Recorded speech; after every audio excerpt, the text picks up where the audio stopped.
Hey everybody, Scott Roark here for Considering the Source. Good evening.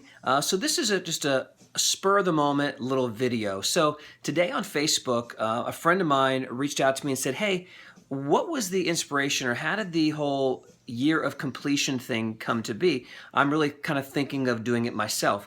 So I'm going to take a moment just to kind of tell the backstory of that and tell you how we came to do it, what led us to do it. So I was at work with my friend Justin Molina, and so it's like December 4th or 5th, something like that, early in the new year. And so he says to me, he's like, hey, so do you and your wife, do you guys do any type of New Year's resolutions? I'm like, no, not really. I mean, we've done them in the past, like to lose weight or to be more kind, blah, blah, blah. Anyway, but we didn't have anything. But he's like, well, we do a theme. So Justin and his wife, Carol, they do this thing. It's a theme. And I'm like, what do you mean a theme? And he's like, well, every year we come up with this theme. And so we just try to start focusing on that. And so like this year, for instance, their theme was the year of the do.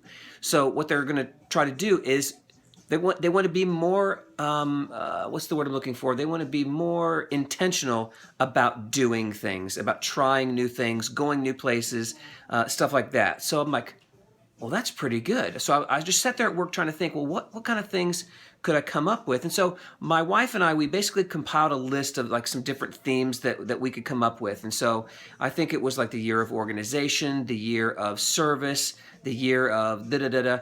And to be honest, the thought that came to my mind was, around our house, there are, and I can only speak for my own house, obviously, but there's a number of projects that were incomplete. We moved in here a couple years ago, and it was a quick move. It was a sudden move. And while we're also moving in, there's a lot of work being done on the house from top to bottom. I mean, seriously, like every room was touched in some way. And so, like, when we finally got in, it just almost like, let's take a break, And then summer was here and the kids were in school. And so it's just kind of hard to finally finish these things. And I don't know about you, but in our family, we just kind of live with things. And I hate that. I hate just living with, like, seeing like a vent that doesn't have its cover on, a door that hasn't been painted, or a door that doesn't have the handle on it. And so we just live with those things. And so I thought, you know what? We're going to do the year of completion. And I really wanted to accomplish two things in this. One was I wanted us to have passion, and I wanted this to be the year where we actually complete this stuff, and so that this house can finally be done. And the second thing is I wanted to instill in my sons, Tyler and Cole, a spirit of wanting to complete their jobs. Like so often, and every night I go through it. I don't know about other parents that are out there, but like, listen, your shoes in the living room, that's not complete. The complete job is them by the front door or them in your closet. The dishes sitting on the island when you're done is not complete. The completion is in the sink or in the dishwasher. And so I was hoping that we could start instilling that. Now, I will tell you, it's only February, and I know that we still have a long way to go as far as really encouraging the spirit of completion in the boys and in ourselves. But just tonight, as I was walking my kids up to bed, Tyler stopped on our landing, and basically that's like this catch-all for when we find stuff that needs to go to the bedrooms, we drop it there. As Tyler was walking up the stairs, he actually grabbed a couple toys that were his or his brother's and walked them up. And I commented, wow, awesome, year of completion. Now, what I've been posting online a lot about were like, on our Saturdays, Deanna and I were super focused on a number of projects. And so that's where we've been posting some before and after pictures. And here's what I'm going to tell you. I've taken pictures every single time before and after. But Deanna, and probably rightly so, has told me, you're not posting that picture on Facebook. Because there is a little level of embarrassment, because like it just shows you this is what we were living in. Now, granted, it wasn't like a room from hoarders. It wasn't like we were just walking across empty McDonald's cups or anything like that. But nonetheless, there's this part of us, I guess, that we don't want people to see that reality. So we would kind of clean up some of the before and after pictures.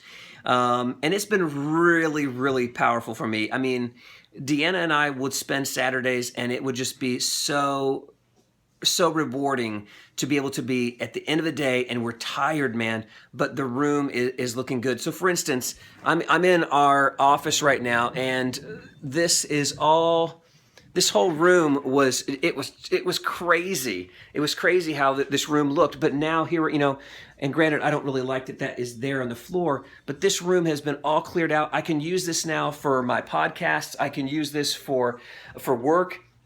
So it's great. I mean, and we're finally really making use of this room, and I'm not embarrassed to have somebody in this room anymore.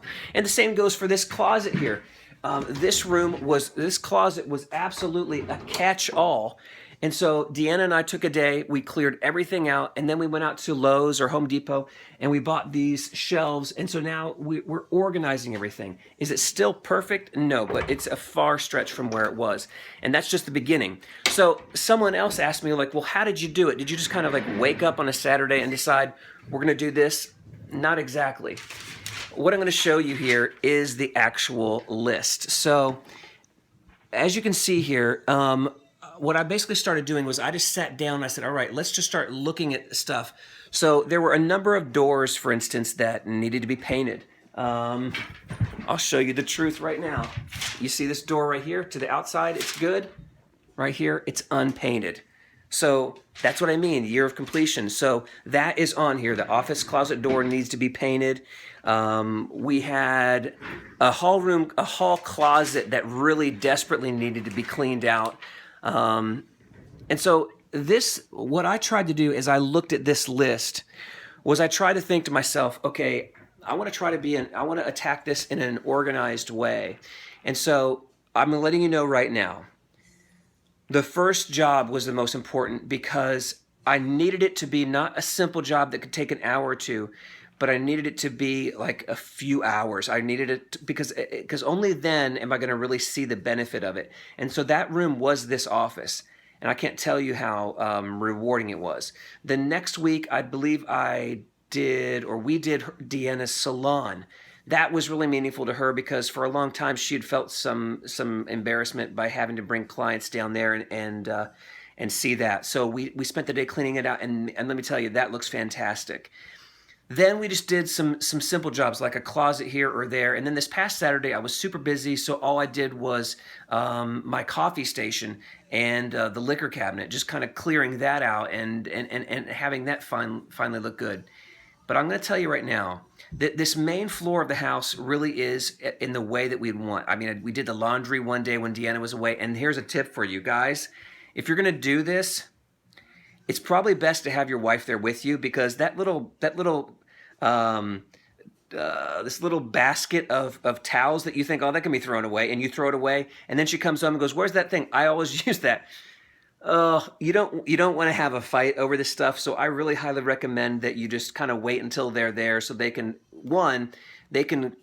say, yeah, you can throw that away, or two, they can know where you've put it, because sometimes you start moving stuff into another room and then all of a sudden they need it, and then there's frustration. So be there together as a team to go through those things. And here's the next point. We've finished off this floor, okay? So what I'm trying to do is try to declutter, and I'm trying to get things out of these rooms so that you can live in them. So what that means is there's lots of stuff going into the basement. And I'm not even going to, I thought about videotaping that, but I'm not going to do it because Deanna will choke me. The next floor, though, that we're actually going to do is the bedrooms. And here's why. Because I want to go through the bedrooms and clear those out. Why? So ultimately, all the excess stuff, I can finally move into the basement. And so that will be the mother of all these projects. And I'm going to tell you right now, that's going to be probably a month of Saturdays getting that. And what we'll end up doing ultimately is breaking it up to like this corner of the basement. Let's go through there. And then we're going to go do this corner of the basement.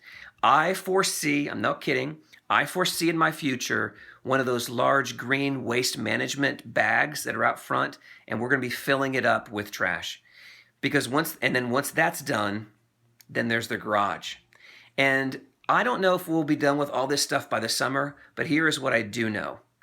By the time it's all done, I'm going to have to come up with a new list because there's always going to be something. So I hope this inspires you. It's been a really cool experience for me. I actually look forward to those Saturdays or those days in which Deanna and I can tackle a project and accomplish it. It's been really rewarding.